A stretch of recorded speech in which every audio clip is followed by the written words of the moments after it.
Hey, welcome back, everybody. Thanks for joining me today on a Sunday. Uh, Missed the usual week or the weekly live stream on Wednesday night. Just busy with work and everything before the holiday, and completely forgot to even make the post letting everyone know that we were going to do it today. So that's on me. Apologies for the late notice, but it is my birthday today, so I figured it would be fun to hang out with you guys for a bit. Appreciate everybody saying happy birthday in the chat. Good to see everybody. Hope it's a cracker day for you. 7 a.m. here in Australia, so getting ready for work and kids for school, so can't stay long. All the best. Thank you. I appreciate you being here. Have a good day, a good Monday. Yeah, I'm 35 today. It's been a good day. I just hung out at home all morning and then went to Lowe's to pick up a couple of things. Always nice to go spend money at Lowe's on my birthday. But I picked up a couple of things that I've been wanting for a while. And while they're on sale for DeWalt 20 volt max, if you buy two batteries, two 5 amp hour batteries, and a charger, you get to pick two tools for free. So I was able to kind of expand my 20 volt lineup a little bit. Picked up the Palm router and a jigsaw, so now that just checks two more boxes. So yeah, I'm happy about that. Appreciate y'all saying that. Thank you. From one November 30th guy to another. Jeremy, happy birthday, my man. Good to see you. I figured today we can just kind of hang out. We can look at any books you guys might want to look at. I might pull a couple of favorites or some books I haven't looked at in a while. I don't think we've ever looked at William Albert Allard on the channel before, but that's one that I kind of wanted to revisit. I figured, what are some of my personal favorites for a birthday stream? Like, what would I choose? And that's always one of my go-tos, Portraits of America by William Albert Allard. So maybe we'll take a look at that one if that sounds interesting to you guys. What's your mailing address? My mailing address is P.O. Box 2006. Let me put that in the chat. And that's Chillicothe, Ohio 45601. P.O. Box 2006. Easy to remember because what a year 2006 was. Am I right? For skateboarding, for mixtapes that you could download on LimeWire. Have you sent the ZF already? Have I sent it back, and will I get one in the future? I haven't sent it back yet. I need to send it back. I was going to send it back over the weekend, but then I realized our UPS place isn't open on the weekend. So it's already packed up. I'm going to drop it off tomorrow when I'm in town for work. So it is going back. And will I get one in the future? I really don't think I will. I think right now I like my Z8 so much that whether it be for work or personal use, if I need to use a digital camera, I'm just going to stick with the Z8. The ZF would be a nice, like, just for fun camera, and then the Z8 being just for work. Like, that's how I could see it fitting in if I were to add it and not replace the Z8 with it. But I'm not doing as much like paid photo work as I used to. I used to do a lot of weddings, a lot of portrait work all year long, and so I would have reasons to kind of have different cameras and different needs, or at least I would justify it that way. But right now I kind of just want to keep the one camera that can kind of do it all.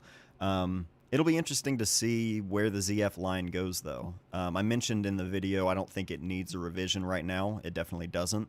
But I think it'll be interesting to see where that goes in the future. I can't foresee any reason why I would need to switch from a Z8 for any reason, like performance-wise. So whether or not I would even get one, like the next version when it comes out, that's even tough to say. Because even if they came out with a Z8 Mark II, I've tried to think of like what could be better, and I really can't think of anything that I would change or that would need improvement on for a Mark II that would make me want to upgrade.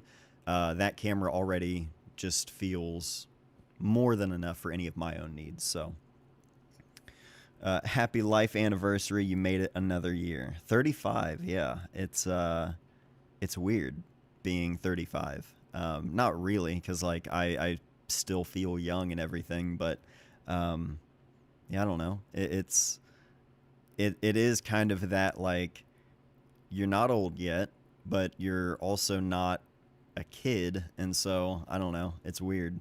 20s, I still feel like I was a kid. In 10 years, I'll probably still feel like my 30s. I was a kid. You know, that's probably just how it always goes.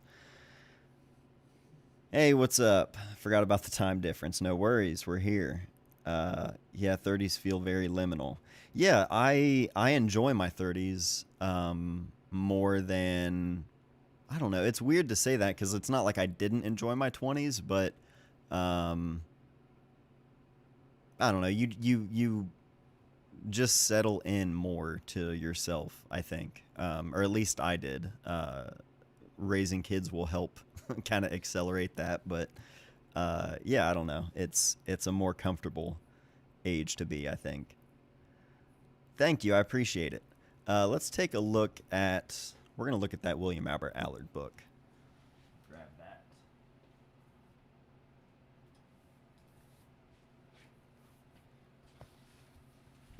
I know I've shared this in an actual video before, but I don't think we've ever looked at it on stream. This was actually a gift from my cousin Ryan and his wife Jody. They got this for me years ago from Ollie's, the bargain outlet store.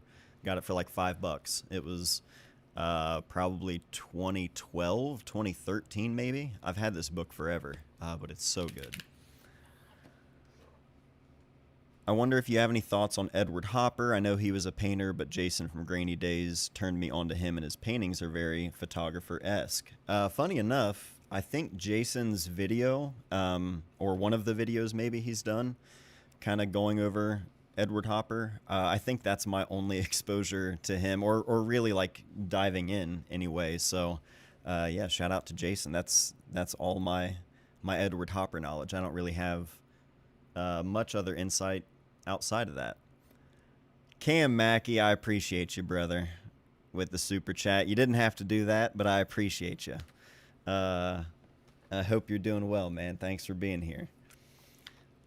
This photo right here, it's tough to see, but just the slight overlap from the shadow of the chain link fence, it's tough to see on stream, but in person, love that. All right, get through the foreword and the introduction here. Photographing the Amish in Lancaster County, Pennsylvania, 1964.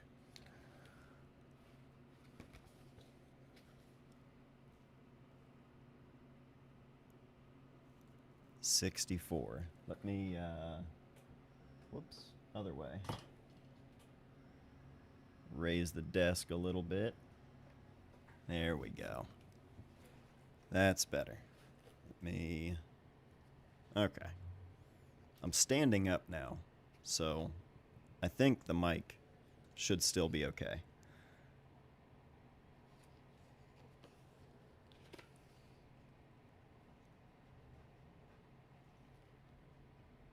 That's who I need. I need the Amish out here to help me help me whip the rest of the barn into shape.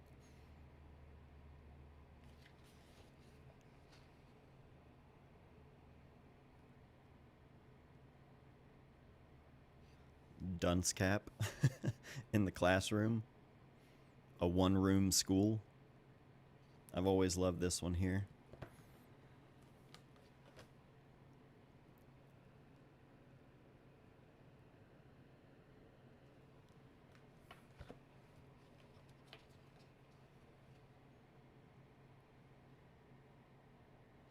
Really like the warmth of the colors. Yes. William Albert Allard's color work, just his color in general, I've always loved how rich everything is. It only gets better. There's a specific photo of a campfire that I think about all of the time. It's like, well, you'll see. Just the warmth of everything is amazing. The Hutterites, Montana, 1969.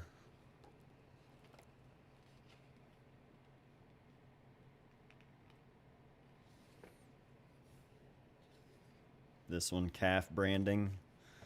The kid's face. Try and not hit the microphone.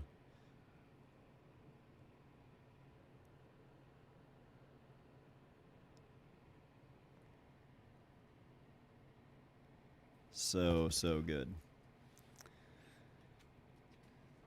Happy birthday, Matt. Thank you. I appreciate it. Are the Amish willing to do photography? You know, that sort of thing, I've never really known how this sort of thing happens. I'm sure back then it would be a different conversation than it would be today, just given technology and everything. But yeah, I really don't know what the rules are there, or what's allowed, what's not. That tiny, you can see it there, that tiny catch light in the eye. Just so good.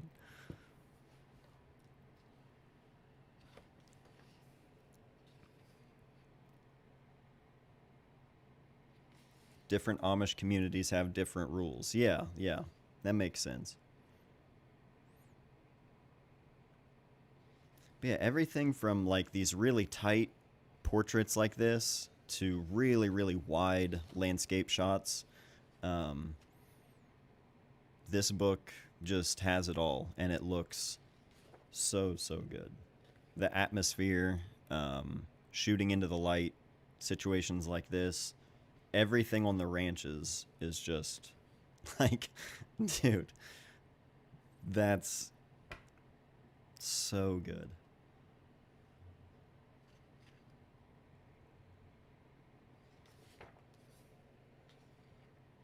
Yeah, like that's a crazy wide lens. You can see the ears of the horse that he was on right here, doing a cattle drive. Nevada, 1971. This looks like some kind of slide film. Just the way those highlights are and that kind of greenish hue. Hey, Pete. Thank you, man. Good to see you. Hope you're feeling better.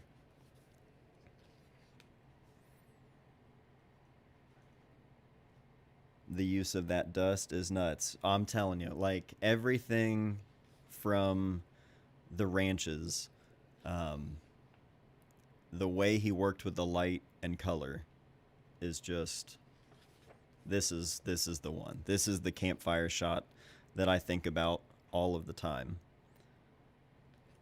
Like just a very slight hint of the slow shutter, the warmth from the fire glowing on everybody with all of this behind it. It's just so good. I've always loved this one.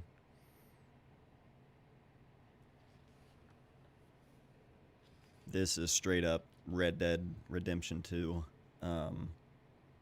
That's immediately what I think of when I look through some of these. Again.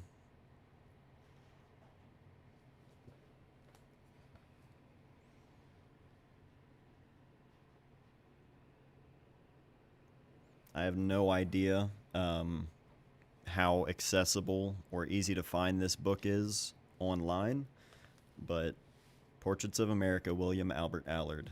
Like I said, I've had it for a long time, and it was a gift from a Ollie's Bargain Outlet store, but it's been one of my favorite books since I got it. Flipping through the book while I'm watching Yellowstone. That's awesome. Showering cowboy. I haven't watched Yellowstone, but I've heard it's good. There's a bunch of shows that I've been meaning to watch. Pluribus, I haven't started that one. Has anybody started Pluribus yet? The new Vince Gilligan show? Because I know that's going to be amazing, but I haven't started it yet. Hey, Rob, thank you. Good to see you. Here's the cover photo here.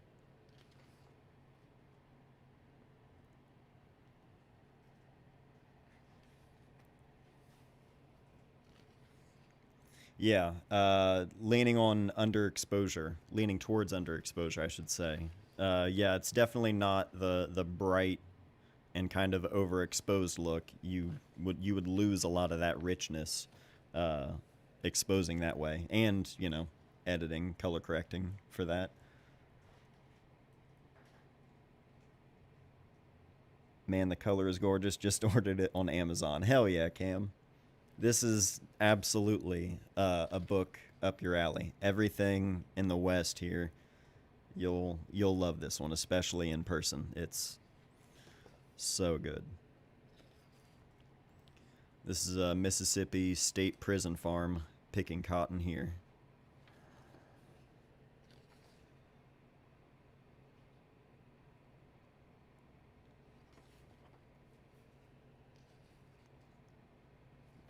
Again, these nice like wide shots shooting into the light. Um,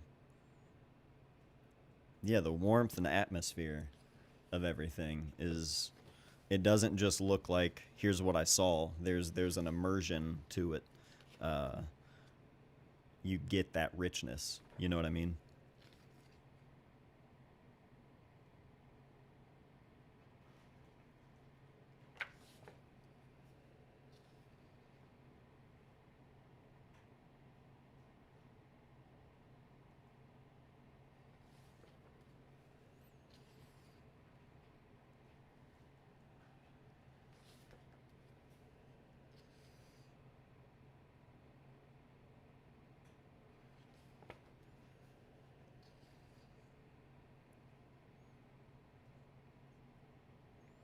This really dark, direct flash look kind of reminds me of Subway by Bruce Davidson.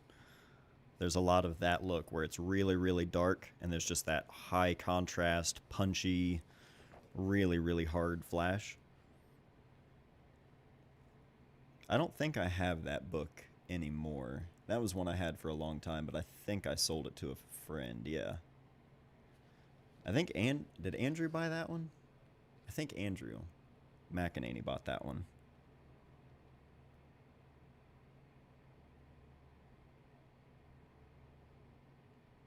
All the convicts and their hose.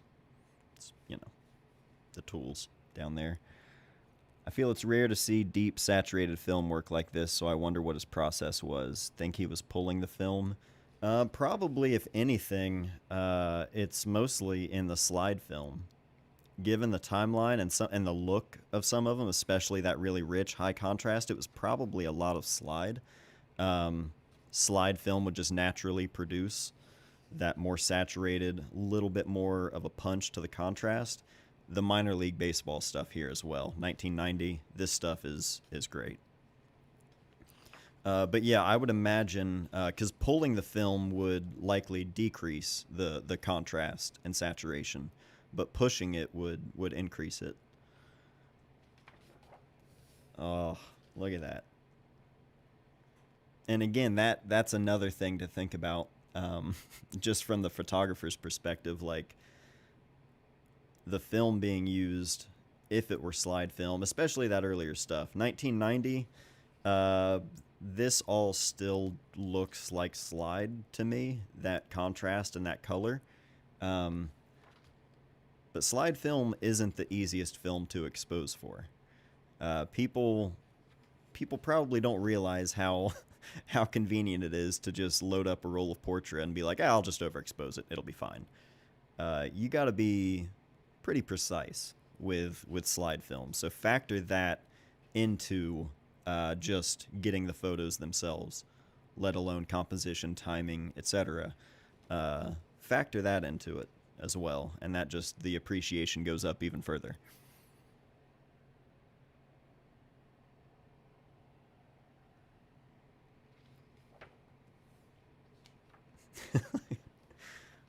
Just maybe Maybe the other one's for his old lady.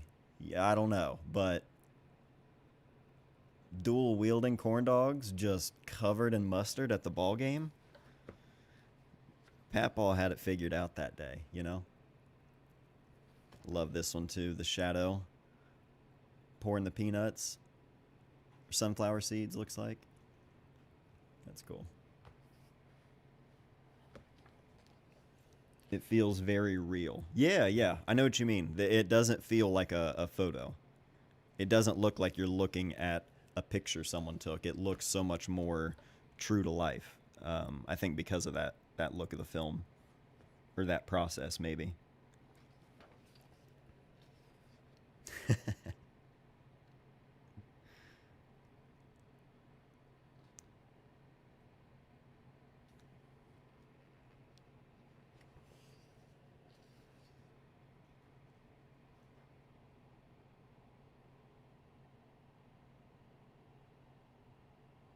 My father shot a lot of slide film when I was a child, and I'm always amazed of how well exposed the pictures are when we look at them these days.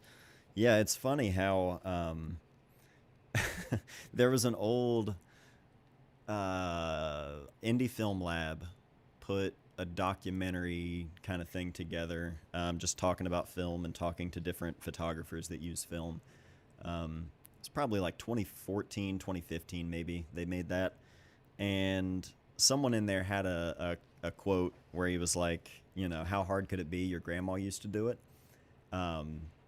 And he was making the point that, like, you know, it's really not that complicated when you just understand how exposure and light and film sensitivity, how all of that stuff works. Once you learn it, it's really not that complicated.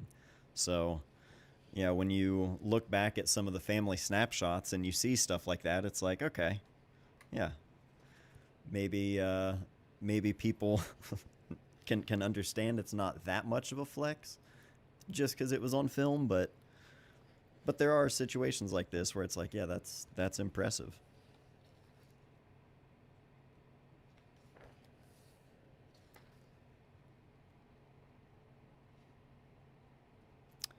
You smart man just Googled it, and it looks like he shot with Kodachrome slide film. That makes sense.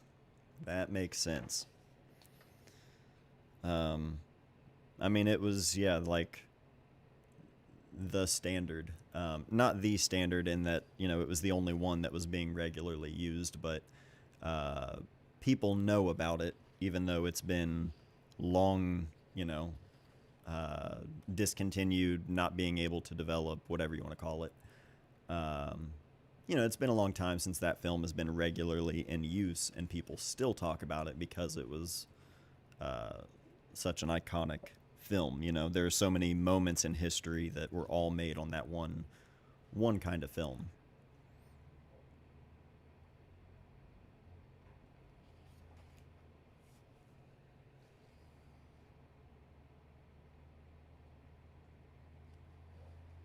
Had any of you heard of Philip Purkis, American photographer teacher who just passed? No, I'm not familiar, but I'll have to look him up. Missouri Breaks, Montana, 1996.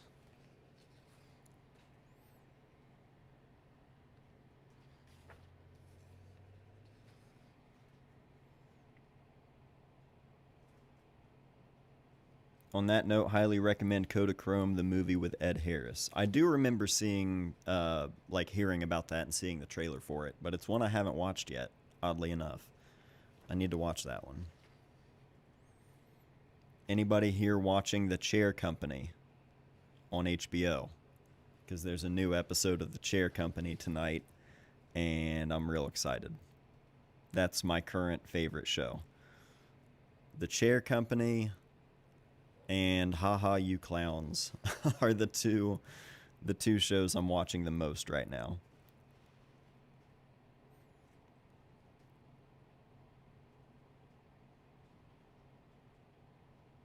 Not that I care much for pop stars, but did you see Sabrina Carpenter's latest post about her tour recap she was shooting with a Hassie 500?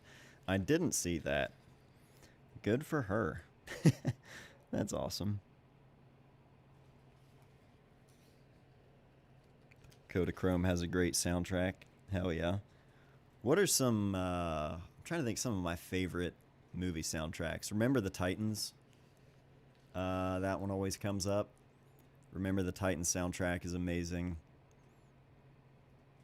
Oh Brother, Where Art Thou? That's kind of a given.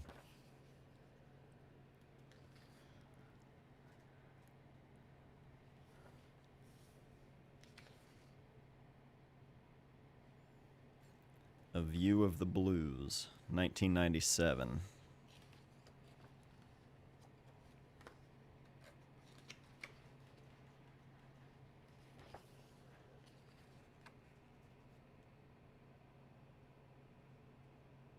Seeing people shoot on Hasselblads kind of gives me flex vibes. Maybe I'm a hater. Oh no, I mean that's that's without a doubt. Like if someone isn't really like in it, they're grabbing a camera like that because of how it looks. You know what I mean? They know the look of a Hasselblad. That camera's profile is so distinct that it's like, oh, I know what that is. That will look cool in use. You know what I mean? It's the same with like the point and shoots that any celebrity endorses. It's not because that camera is better or has a feature over this one. Most of the time they're buying it because so and so, you know, held it up at the VMAs or wherever. Oh, Pulp Fiction, that's a good shout. Yeah, that's a great soundtrack. High Fidelity, yep. Forrest Gump, yep. Yeah, Forrest Gump is a killer.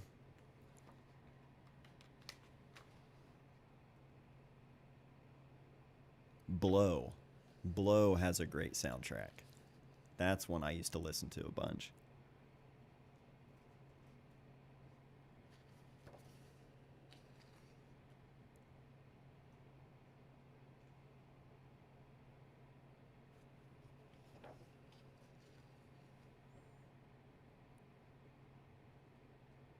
I love that one. This expression on this photo right here.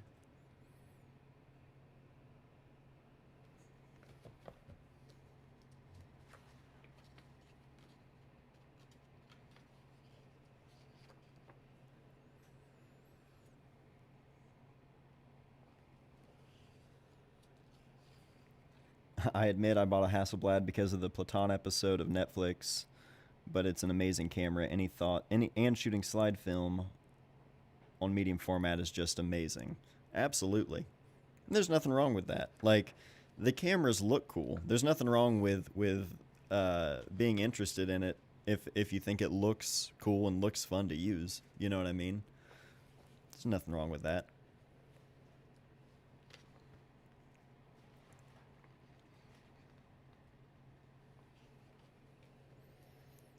Rodeo in Arizona, 1998.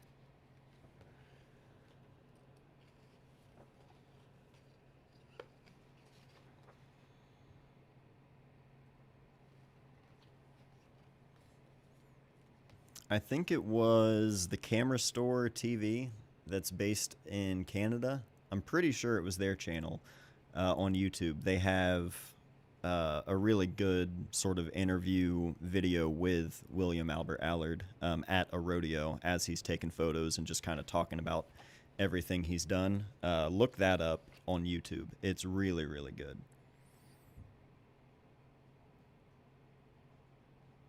Oh yeah, Jason Momoa is a collector of Leica. I've yet to see any of his photography. That's true. That's another one that he seems to be like pretty far down the rabbit hole in terms of knowing specifics on like this lens and this or you know the time of this lens being made and different versions and stuff. I've seen him like nerd out on things a bunch, so he seems to like genuinely be in it. But yeah, I don't know if I've ever seen any of his work. Yeah, I have thoughts on some of the celebrity photography that I've seen, but you know, what good is it to say things everyone already thinks? You know.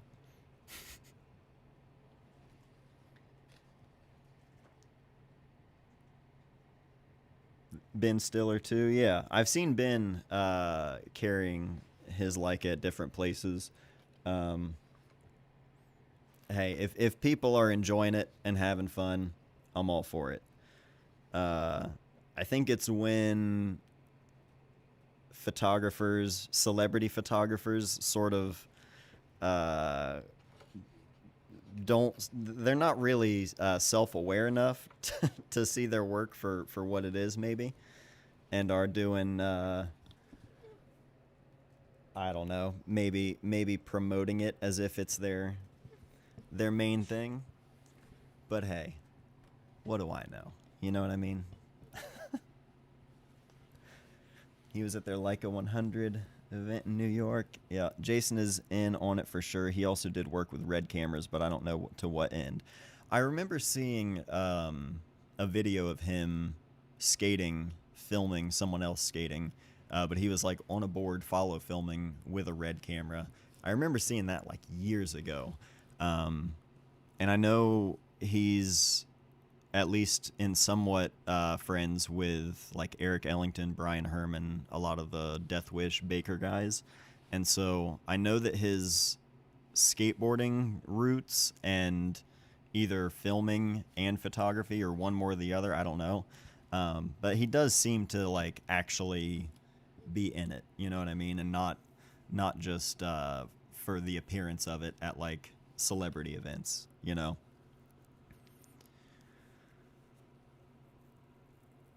Ben Stiller had some dope behind the scenes photos for Severance. That's one I still need to watch. And I really like Ben Stiller. I know he made the show and isn't, to my knowledge, he's not in it. But I like Adam Scott a lot as well. So that is one I need to watch. As a matter of fact, someone, what's their name on Instagram? Is it Camera Beard? If I pulled that off of just memory, that's impressive. It's something like that, but there's a photographer that I know I talked to briefly on Instagram, who I didn't know they had followed me or something, but I saw they had shot a bunch of photos on film on the set of Severance. And I was like, oh, that's rad. I think that was his name, Camera Beard? I don't know. Because we talk about gear, thanks so much, Matt, for your reviews. I bought the M2 Voigtlander 35 1.4 and Zeiss 50 1.5 because of your videos. Very satisfied. I love to hear that. Enjoy the M2. I've never actually bought another film M camera. I've only just had my M6, but I've always wanted to add either an M2 or an M3 at some point, but still haven't gotten around to it. Good to see film cameras out there. I just hope they have some respect for it. For sure. I mean, that's, you know, like anything, there's change your perspective on it, look at it through a different lens. Like, yeah, there's an insane amount of inflation on cameras like the Contax T2 that really should not be at the price that they are, especially considering they're not going to be easily repairable. That being said, if that gets more eyes on someone who's interested in buying film and keeping things in production, like there's a million different ways you can look at it. So it's not to say it's all bad, but yeah, I do hope that the good outweighs the bad in the long run, you know.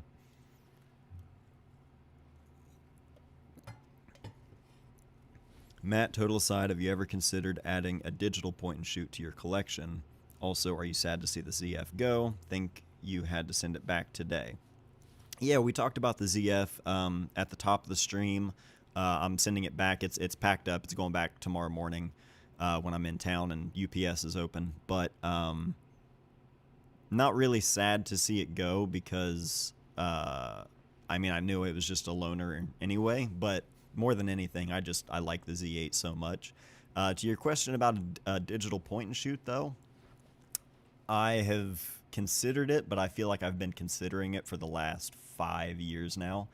The Ricoh GR cameras are really appealing. Molly thinks that she would actually use the GR3X, the one with the 40 millimeter equivalent.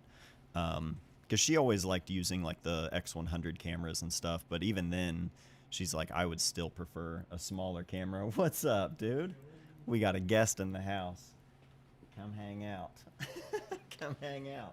Tyler's here. I was gonna be off camera. You're gonna be off camera? No, I'll be on camera. You'll be on camera, dude. Everybody say what's up to Tyler. Tyler's here. I can't see myself. Camera's right here. You got shoot. over here on this side. But yeah, the GR cameras I've thought about picking up at some point, but just haven't, because I don't know. It's another camera where I'm like, I could just use the digital camera that I have. So, I don't know. It's just one of those things I haven't. But what's up, dude? How we doing? Good. Tyler's here. You've seen Tyler in videos and photos a bunch before. I feel like photography's in a good place. It seems like people shoot more and post less. Maybe that's good. Maybe I'm wrong. Yeah, I think it's a weird time right now. When's the last time you posted? Have you posted anything lately? Photography? You've been posting more of your video work lately, though. Yeah. Last time I posted something was like 2 months ago. Yeah. I never really post my work. I don't either. When I like think about it, for videos, I like if I do a video with a photographer doing like an interview or conversation with another photographer, I'll make a clip from that. I'll feel like compelled to just share a quick clip from that on Instagram or something to direct people to the full conversation. I don't do that every time though, but like I feel like the last handful of times I've used Instagram, it's been for stuff like that and not posting work I'm like excited about. You know what I mean? It feels kind of like a throwaway to just put stuff there and let it just go there to die. You know what I mean? Like it goes there and it doesn't go anywhere else. Yeah. But at the end of the day, it's not doing any better just sitting on a hard drive, not being shared.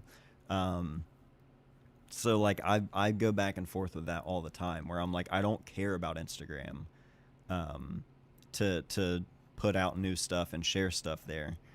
But at the same time, I think like that's not why I would use it so much. It's a totally different app, and like the way people view things and how many people actually see the stuff you post, that's a whole other conversation. But like the just ongoing like continuously sharing things and having conversations with people, I got a lot more out of that than I did sharing does that make sense? Yeah, like 100%.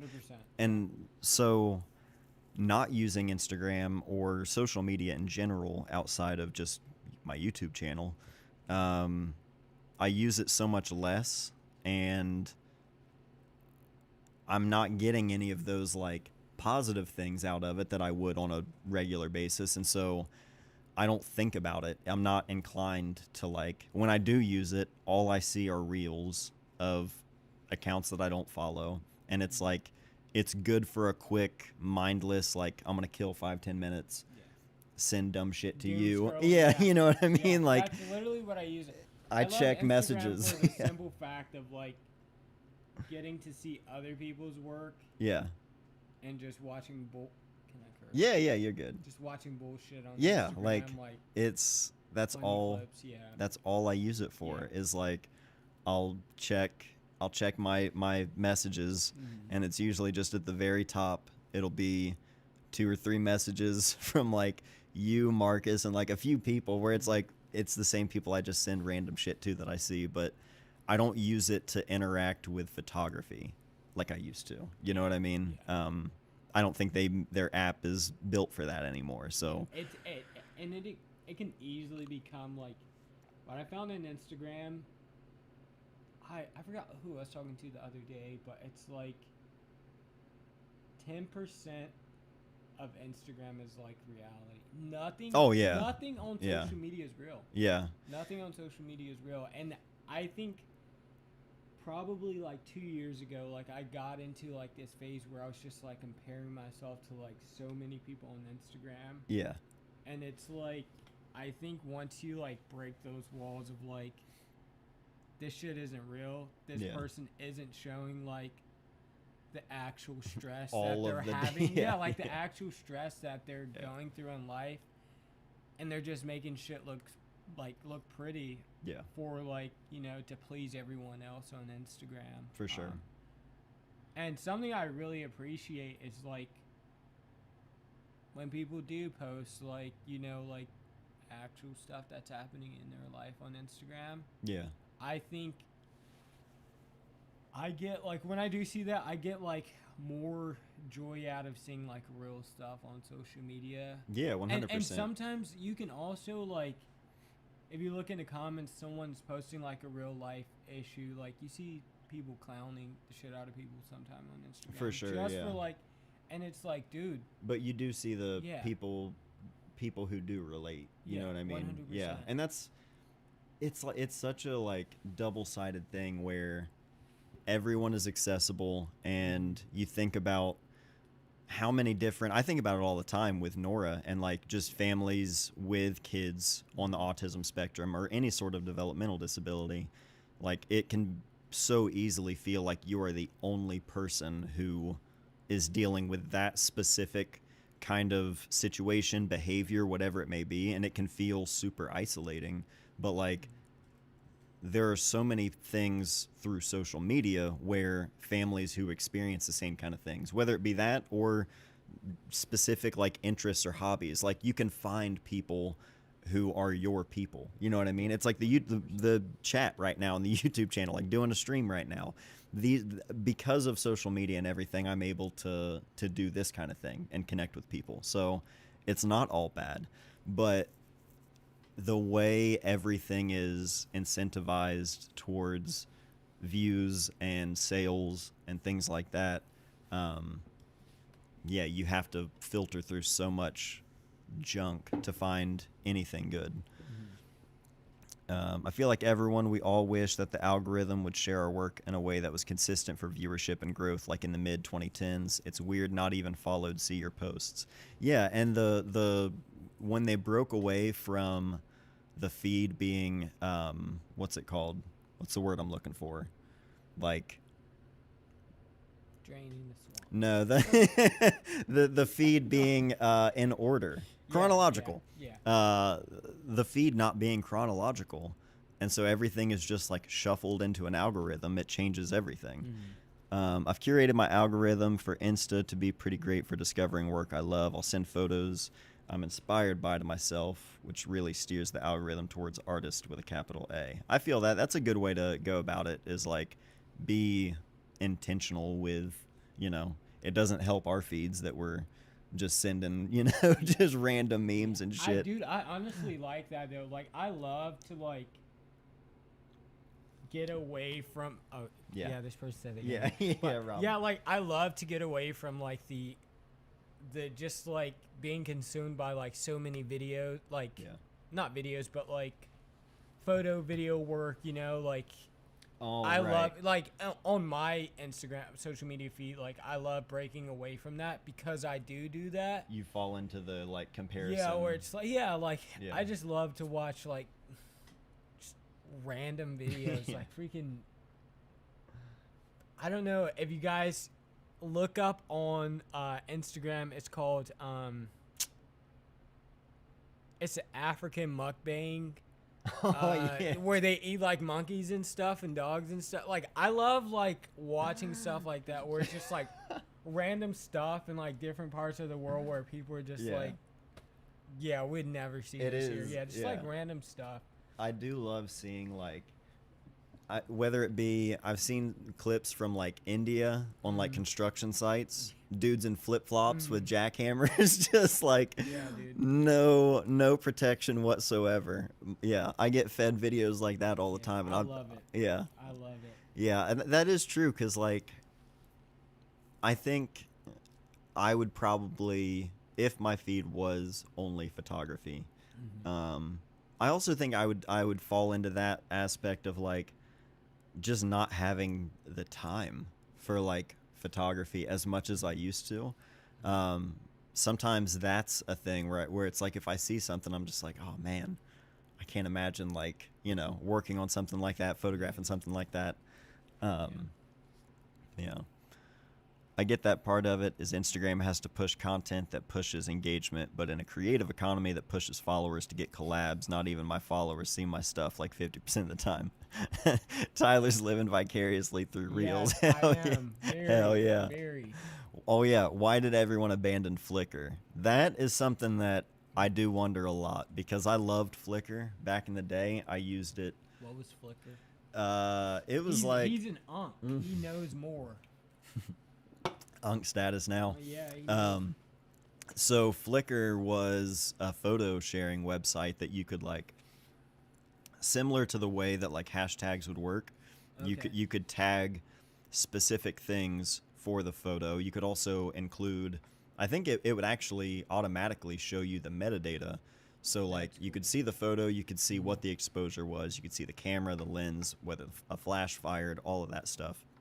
And there were they called groups on Flickr? I can't remember if there were groups or how it was like sectioned, like different areas. I can't remember what it was all called or even what the dashboard, like the homepage looked like.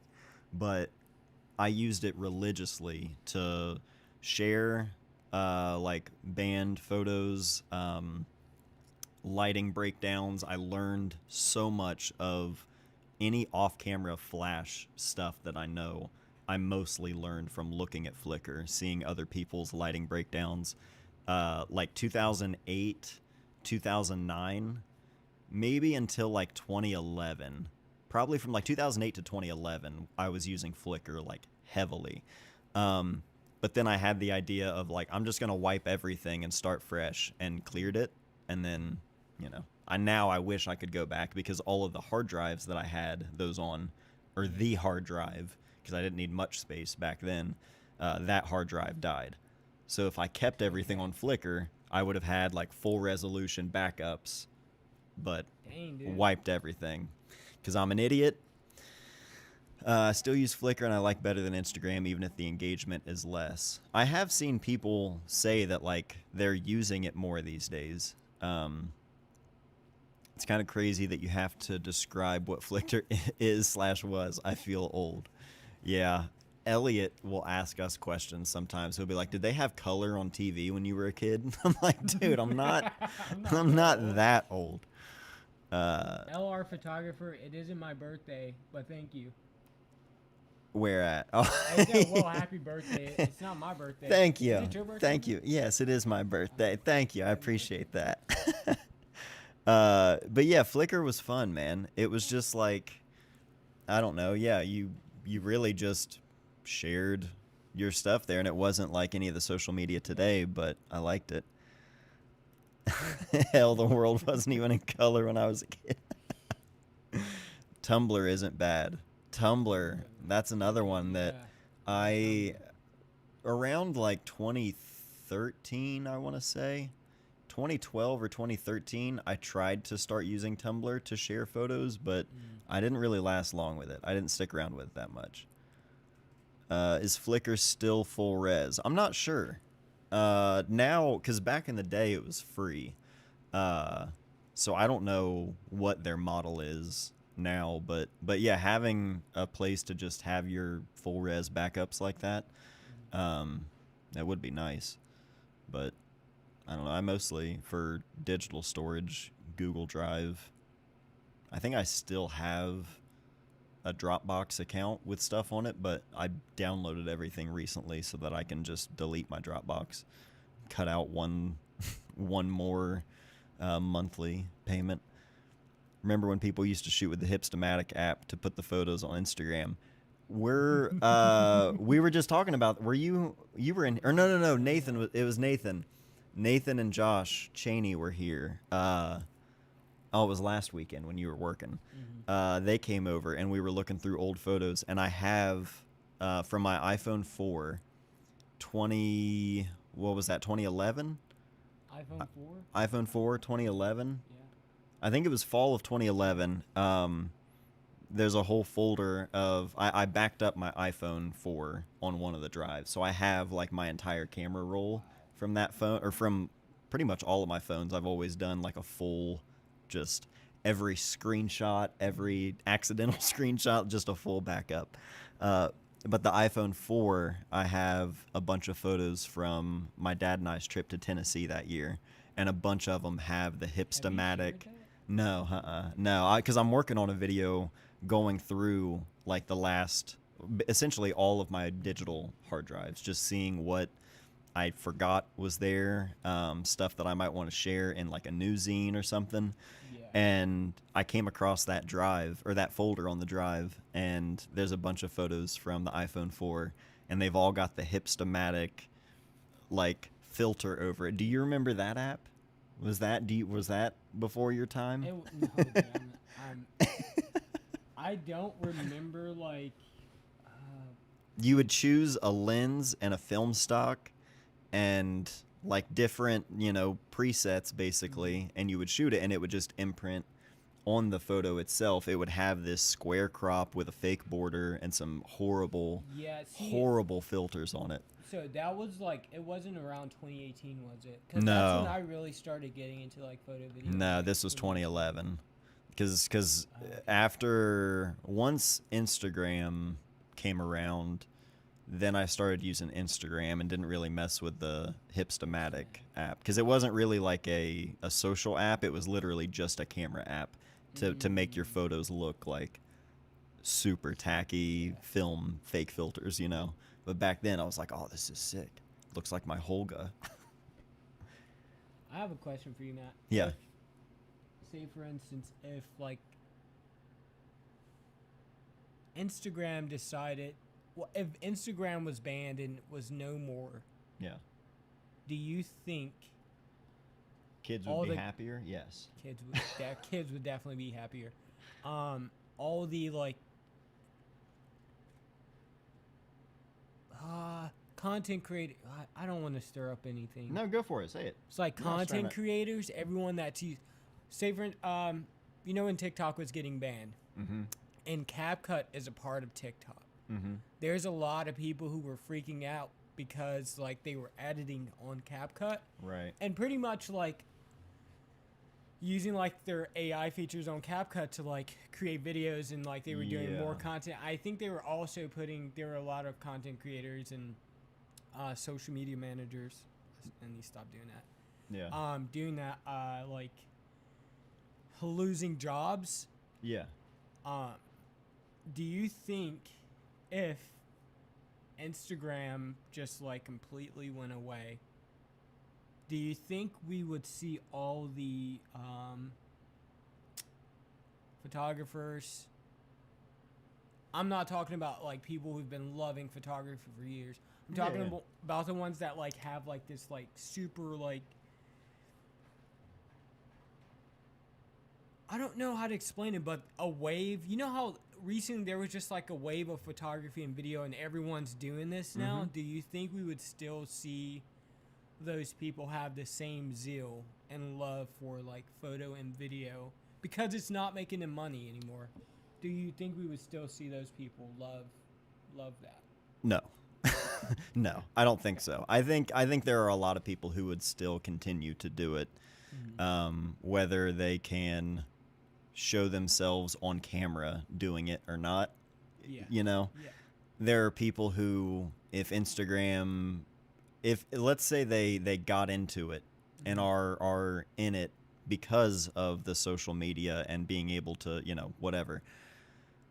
Some of those people probably would continue and still love it. For sure. Some of them, though. I think a large majority would not, and I think that's an interesting like byproduct of social media that applies to photography and video. I also think it would probably apply to all sorts of things. Woodworking. Yeah. I'm sure people look at woodworkers on YouTube and are like, this dude couldn't handle, one day of my job, doing construction work, framing work, whatever it may be. There are people that, you know what I mean? Like there's no matter what the thing is, there's going to be that aspect where people know that like that's the career they want to get into is like that. I mean, which is essentially what I'm doing with YouTube. Yeah, for sure. But it's, I don't know. I think that like the whole turning the camera on themselves, that is the thrill or the enjoyment aspect. Like I think some people just genuinely, and I'm not knocking that, I think some people just enjoy being the like personality on camera and interacting with people that way. And so I think that now people are able to kind of like do that with their own hobbies in a way. And so people, I think that there's like a lot of people who enjoy it for what it is, but I think that there's a lot of people that you could replace photography with anything, and as long as they can do that, they can be like a self-employed or content creating whatever. I think that is the draw for some people more than whatever it is that they're sharing about or creating content for. You know what I mean? Yeah. Which again, not knocking them, do your thing, but I think that the showing how much you love something is almost like more of what people go for than what it is that they love. It's like, I want to be the one who has the biggest collection of cameras, or I want to be the one who, you know what I mean? Like there's this like kind of like expert thing that people gravitate towards, I guess. And yeah, I don't know. I feel like without having an audience or people watching you, some people would probably be less inclined to pick up the camera. Does that make sense? That's Is that much what I was getting a roundabout way of getting at it? Yeah. Would it weed out the bandwagon photographers? Maybe. Yeah. Happy birthday. Thank you. I appreciate that. I keep a day job to pay the bills, so I can just do photography as a hobby anymore, since the well is largely drying up for pro content creators. On the other hand, when I was younger, I wished photography could be accessible to everyone, and now that dream has been realized, so I'm happy. I get that. Good, Yeah, that's a good way to look at it. Sword. Yeah, 100%. I think it was Joel Meyerowitz who talked about it once, who was saying he's I'm about to make people mad in the comments. Oh, I thought you were messing with me. I thought you were being sarcastic.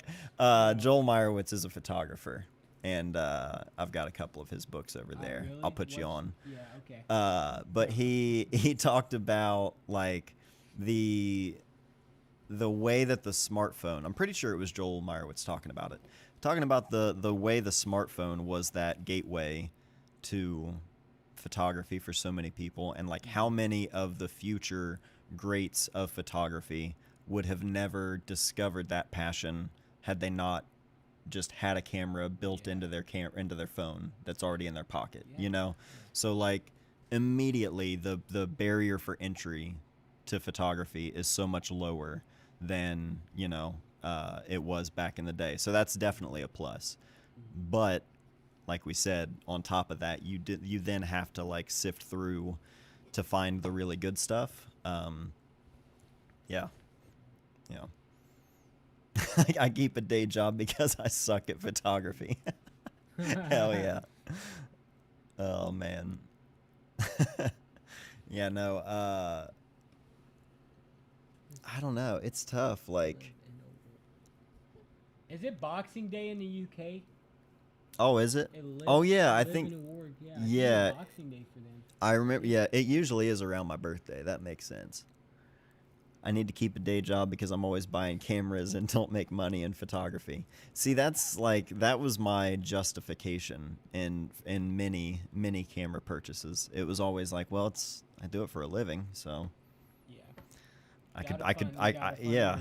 I could be spending my money worse elsewhere.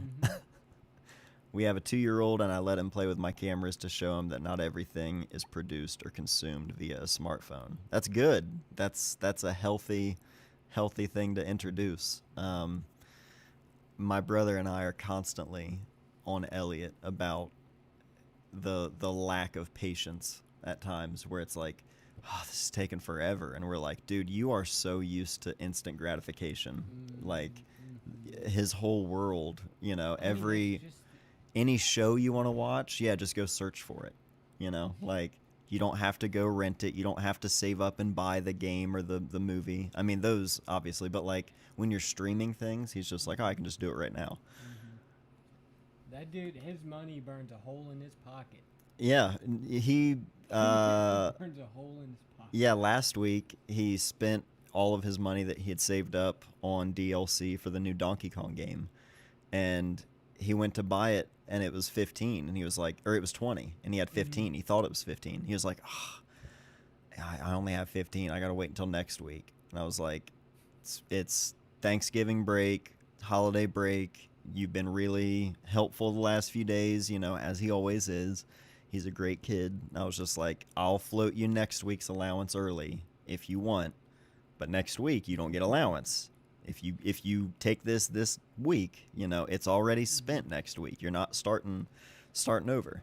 Okay, yeah. He was all about it.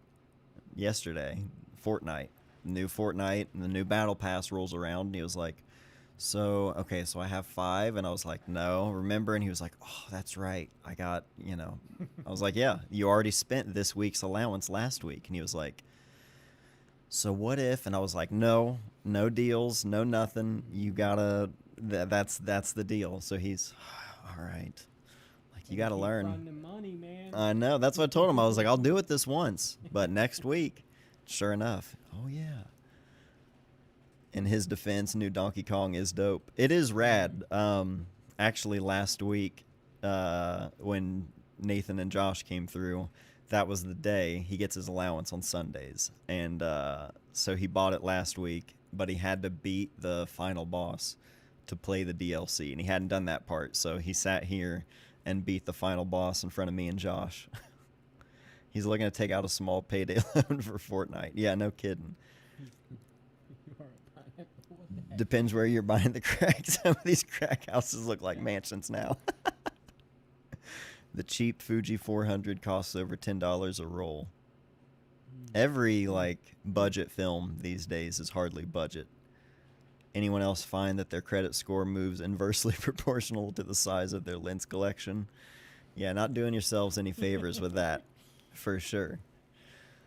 Well, I'm going to be going in and getting some birthday cake here in just a bit. Say what? I need to find, where's those photos? Don't you have Which like one? a baby photo of you somewhere? Oh, These people need to see it. the crying one. That one? You talking about the one of me crying, or there's this one, me and Jay. Is it? Is it that Oh one? no, I think you were like sitting alone or something. I don't know if you had on like a red shirt. It's probably the one where I was crying. Here's this one. The perfect. This is an old magnet thing that was on our fridge my entire childhood. Me and my brother. Let me see. I bet the other one's probably the one that was framed, but it's packed away now. Wait, what's that on the Z8? Oh yeah, on the Z8, do you sometimes miss the Leica look and feel of the SL2?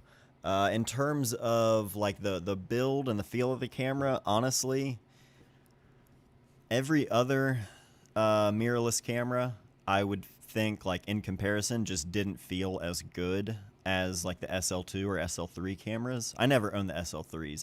I've tried them out, but I use the SL2s heavily. The Z8, given its size and the grip, that feels, it doesn't have the same like feel of the body, the material and everything and all the buttons. Like, it's a different feel overall, but that camera feels solid. Yeah. The Z8, like it's and that's what I always loved about the SL2 cameras. So while I love the menus and the user interface and just aesthetically the look of the Leica camera more, the Z8 has the build and like the just grip and feel that I like, and at a much lower price. So that's how the Z8 won over. Because actually, when I bought the Z8, I was deciding between that and the SL3S, because that had just come out. and the autofocus on the SL3S is significantly better than the SL3. So I was like, okay, that would work well for a video and photo camera. And I was weighing out if I wanted to buy that or stick with the Z8, because I'd been trying out a Z8 for a couple of weeks at that point. And I ended up going with the Z8, so I've had that for a little over a year now.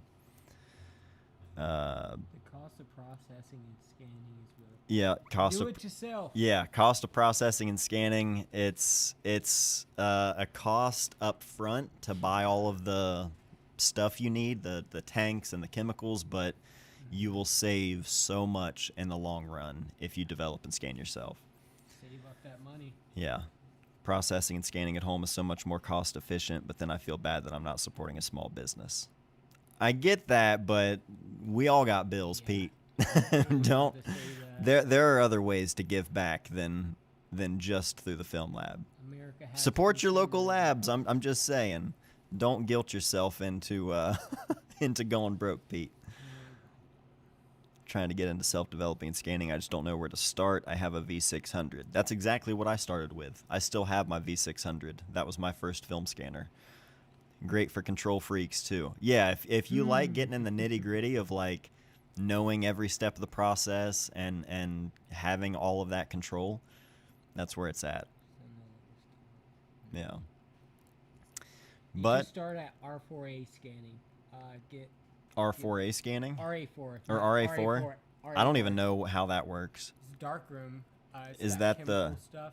Oh, for, like, color printing. yeah. I know. I've never done it, but I know what you're talking about now. I was joking with this. That's a V600. If you have any DSLR, you can take decent scans. You can go to a lab and develop at home. Yeah, getting a DSLR and a macro lens wouldn't be a bad way to get a scanning set up for pretty cheap. They're always selling crack. The film labs. Oh my gosh. Yeah, they're doing Hell something yeah. fun, dude. No kidding. Well, I appreciate everybody. Hey, I love you too. Got to get a dark bag and some development materials. You got it. Yeah, I know. I appreciate you guys. You want some cake, Tyler? Yeah, We're gonna go have some cake. Yeah, not your cake though. We're Speak gonna for have yourself. birthday cake. not his Not. Yeah. Not his birthday We're cake, gonna have coconut birthday cake. Yeah. Obviously be fine messing up on develops. Yeah, you got to mess up and make some mistakes when you learn. Ain't that right, Tyler? Yeah. Tyler Tide Potted his roll of film. I did. Yeah. And it was bad. I've got video, I think, from... I think you did. Did I film? I was filming that day. You filmed me developing and like the roll of Yeah. it as well. We need to throw that in somewhere. Heck yeah. But yeah, appreciate everybody hanging out on the birthday stream. We'll be back. You know, before I cut off, I was thinking, now that I've got a job Monday through Friday, the late night Wednesday streams, how does everyone feel if we switch to Sunday nights? Maybe we'll try next Sunday again, because it seems like that might work better for my schedule as well. Not late at night, but like a 4 or 5 p.m. Eastern Sunday stream. This might become a new regular time slot. Time of day on Sunday could fluctuate, but Sundays would be good for me. Okay, cool. Seems to be good for everybody. That's good to know. We'll plan for next Sunday, then we'll be back here for another live stream. Until then, everybody enjoy the rest of your week, and I'll see you then. JD Vance Fox Couch.